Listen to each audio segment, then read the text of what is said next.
This book is called Giants Are Very Brave People by Florence Parry Heide. It was illustrated by Charles Robinson. Giants Are Very Brave People by Florence Parry Heide. Pictures by Charles Robinson. For my daughter Roxanne, otherwise known as Roxy, with much love. Everybody's afraid of something, but Bigelow was afraid of everything.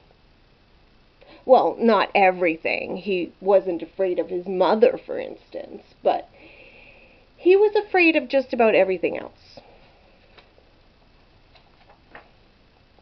He was afraid of clouds. "They might fall on me," he said. He was afraid of alphabet soup. "What if I swallowed letters that spelled a magic word that would turn me into a mushroom?" he asked. He was afraid of the rain. So he carried a big red umbrella everywhere, even on the sunniest days. "Rain might melt me," said Bigelow. "Nonsense," said his mother. "Why would rain melt you? It's just water. You don't melt in the bathtub, dear, and that's water." As soon as she'd said it, she was sorry, because then Bigelow wouldn't take a bath. Not without a lot of fuss, anyway. "You needn't wear your raincoat in the tub, dear," said his mother. One day Bigelow was out walking. It was bath time, and he thought he'd rather walk outside and take a chance on the clouds falling on him. If he saw one coming, he could jump away. It was better than melting in the bathtub, certainly. He was so busy looking up at the clouds that he didn't look where he was going, and the first thing he knew, he heard someone doing a lot of very shrill screaming. He looked down and saw a little lady running around on the ground. Bigelow had never seen such a little lady. "Excuse me," said Bigelow, "is that you screaming down there? Is there anything wrong?" "Wrong!" cried the little lady. "What's wrong is that you're stepping on my garden, and the next thing I know you'll be stepping on me." "Of course I won't step on you," said Bigelow. I was just looking up in the air, checking the clouds, instead of down at my feet, checking the chances of stepping on very small people. Now that I know you're down there, I'll be very careful." "Go away! Go away!" screamed the lady. "I'm afraid you might eat me up." "Eat you?" asked Bigelow. "Why would I eat you?" "Because you're a giant, that's why." "I am?" asked Bigelow in surprise. "I didn't think I was a giant. I just thought you were very small." The lady peered up at Bigelow. "You didn't know you were a giant?" she asked. "Of course not. Everyone I know is my size. Regular size, that is," said Bigelow. "I never saw a little wee person like you before." "I'm regular size," said the lady, whose name was Mrs. Pemberley, Mrs. Peter Pemberley. "Oh, no," said Bigelow politely. "I'm regular size, I'm sure. You are just extremely small." He started to sit down. "Not on my house!" screamed Mrs. Pemberley. Bigelow found a place that was not the house, or the garden, or Mrs. Pemberley, and sat down. Mrs. Pemberley came closer. "I thought giants were very fierce," said Mrs. Pemberley. "Well, they are, I believe," said Bigelow. "Being just regular size, I am not particularly fierce myself. In fact, I'm afraid of just about everything." "You are?" asked Mrs. Pemberley. "Yes, I'm afraid so," said Bigelow unhappily. "In all the books I've read, giants are very fierce," insisted Mrs. Pemberley. "I never travel, so I've never seen any before today, but I'm sure they're fierce if the books say so." Now that she had stopped screaming, Mrs. Pemberley was speaking very softly, and Bigelow leaned closer to hear her. She screamed again and jumped away. "I just wanted to hear you better," said Bigelow. "Would you mind if I put you on my shoulder? Then I wouldn't have to listen so hard." Mrs. Pemberley looked up. "It's not a trick, is it?" she asked. "You won't get me up there and then eat me?" "Of course not," said Bigelow. He picked her up and put her on his shoulder. "It wouldn't matter your being afraid of things," said Mrs. Pemberley, "except that you're a giant, and giants are very brave people." Bigelow decided not to argue any more about the giant business. After all, if she realized she was really so small, it might make her nervous, and she was nervous enough already. "It matters to me that I'm afraid," said Bigelow sadly. "I mean, it's boring. Like right now I'm afraid that when I stand up I might hit my head on the sky." "That's silly," said Mrs. Pemberley positively. "It's easy for you to say it's silly," said Bigelow, "when you're never going to bump your head on the sky, unless of course you're still on my shoulder when I stand up, then you might." "Nonsense," said Mrs. Pemberley. "You know what I think? I think that if you acted very brave, you'd feel very brave." "You do?" asked Bigelow doubtfully. "For instance," said Mrs. Pemberley, "if you would go around shouting a giant sort of shout, that would make you feel braver." "What's a giant sort of shout?" asked Bigelow.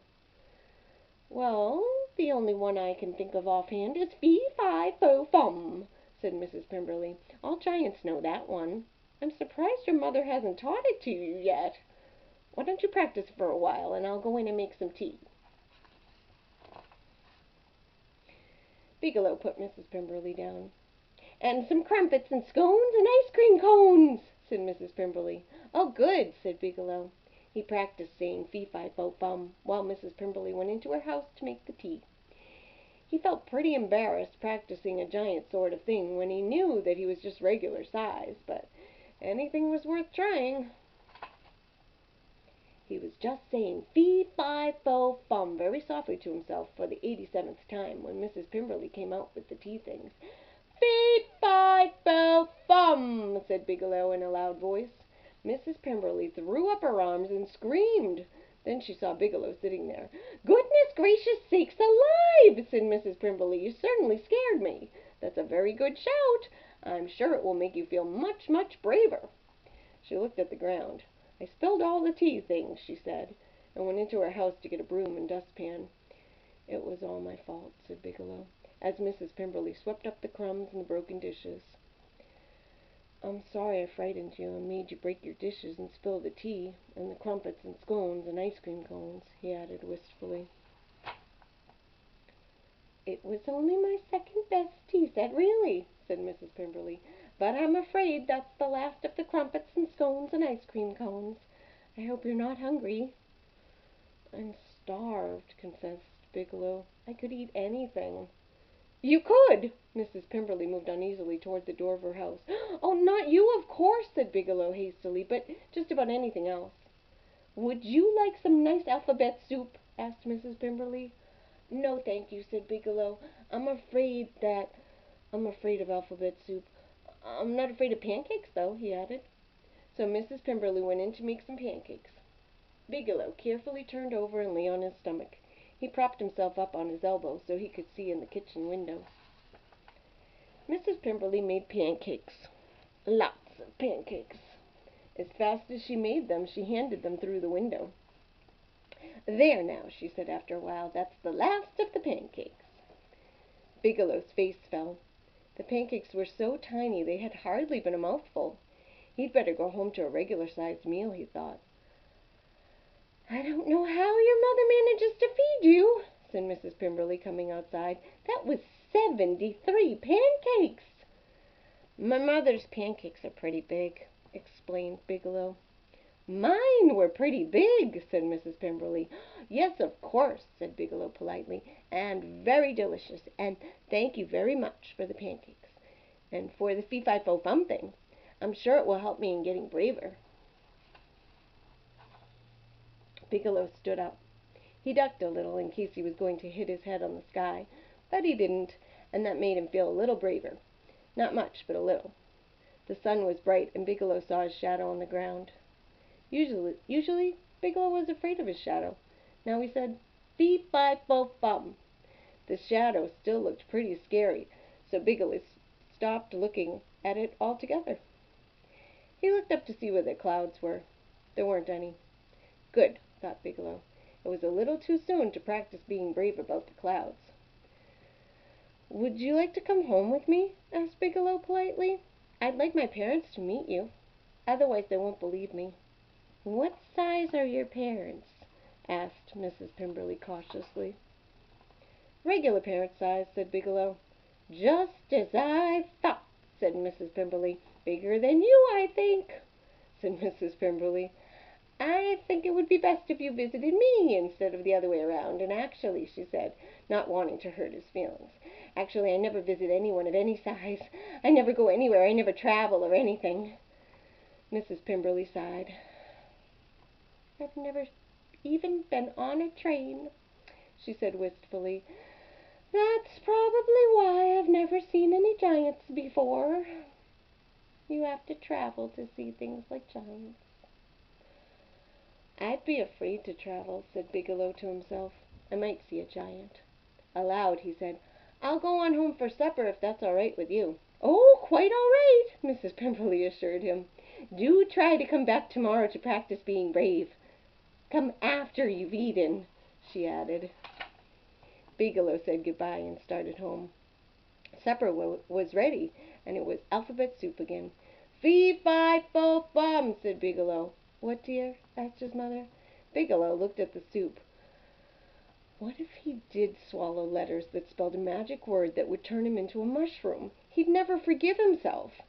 "Fee, fi, fo, fum," he said again louder, and started to eat the soup. He ate it all but the letters. He left them, just to be on the safe side. He'd eaten the soup part anyway. Mrs. Pemberley would be very proud, he thought, since he hadn't had his bath at the usual time. It was bath time now. It was always bath time, thought Bigelow. "Fee, fi, fo, fum," said Bigelow. "What, dear?" asked his mother. Bigelow sighed and climbed into the tub. "Are we giants?" asked Bigelow, while he was having his bath. "Giants?" asked his mother. "Oh, no, dear. Giants are very big. We're just regular size." "I met someone very small today," said Bigelow. "She thought I was a giant." "That's nice, dear. You're growing up to be a big boy." That's probably what she meant. "Oh," said Bigelow. "Fee, fi, fo, fum," said Bigelow to himself as he climbed out of the tub. Thank goodness he hadn't melted that time. "Really," thought Bigelow, as he took off his rubbers and raincoat and dried himself off, "I do think I'm getting a little braver after all." The next morning, after a breakfast of regular-sized pancakes, he played with his train. He had a very nice train. It had an engine and a freight car, and a passenger car, and a caboose. A passenger car. Bigelow thought for a moment. Then he got a big box. He packed each car very carefully in the box. He took the train track apart and packed it in the box. Then he carried the box downstairs and outside, and walked until he came to Mrs. Pemberley's house. He set the track up, and he connected the cars of the train, and then he knelt down to the kitchen window. He whispered, "Good morning, Mrs. Pemberley," very softly, so as not to frighten her.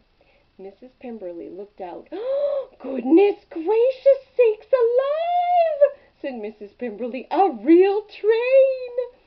"All aboard!" called Bigelow as he wound up the engine. Mrs. Pemberley ran out of her house and climbed into the passenger car. Away went the train, and away went Mrs. Pemberley, round and round and round the track. "I'm really traveling," said Mrs. Pemberley happily. She ran out of the caboose and waved to Bigelow each time the train came around to where he was sitting. "You can see a lot when you travel," said Mrs. Pemberley. "Giants and everything." Bigelow was so busy waving to Mrs. Pemberley that he forgot to be afraid of the clouds or his shadow. He even forgot to say "Fee, fi, fo, fum." After all, giants are very brave people. The end.